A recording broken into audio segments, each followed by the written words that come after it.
আসসালামু আলাইকুম।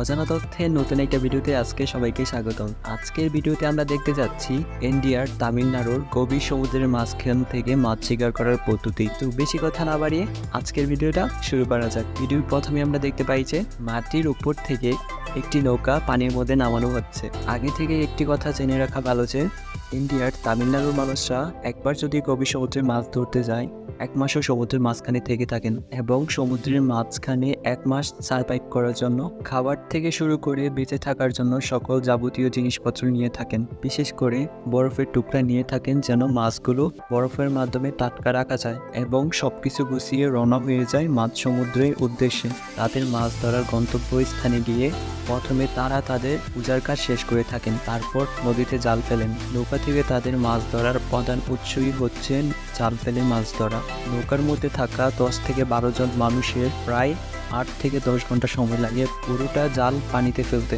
তাদের হাতের মাধ্যমে জালগুলো পানিতে ফেলে থাকেন। তাছাড়া বিশেষ করে একজনকে রাখা হয় রান্না বান্না করার জন্য, যে সর্বদা রান্নার কাজে নিয়োজিত থাকে। তার প্রতিদিন 3 বেলা রান্না করতে হয়। সকালে চা বিস্কিট, দুপুর এবং রাতের জন্য তরকারি এবং ভাত রান্না করে থাকেন। পাশাপাশি মিষ্টান্ন জাতীয় খাবার যেমন পায়েস এবং সেমাই রান্না করে থাকেন। যাই হোক, জাল ফেলতে ফেলতে রাত 8 থেকে 10টা বেজে যায়। তারপর খাওয়া দাওয়া করে ঘুমিয়ে যায় সবাই। বেশিক্ষণ ঘুমানো যায় না, মাত্র 4 ঘন্টা ঘুমানোর পর আবার জাল তোলার জন্য ভোর সকালবেলা ঘুম থেকে উঠতে হয়। সমুদ্রের মাঝখানে জাল ফেলা হলো।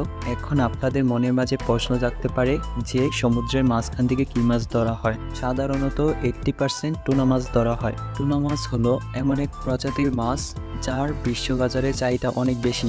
আমাদের বাংলাদেশি বাজারে যার 1 কেজির মূল্য 1000 থেকে 1200 টাকা। সুতরাং বুঝতেই পারছেন এই মাছের দাম কতটা বেশি।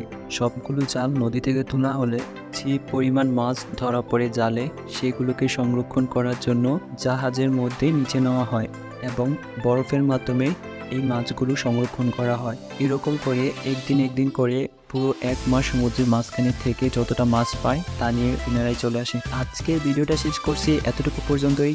যদি ভিডিওটা ভালো লেগে থাকে লাইক করে সাবস্ক্রাইব করে পাশে থাকবেন ইনশাআল্লাহ।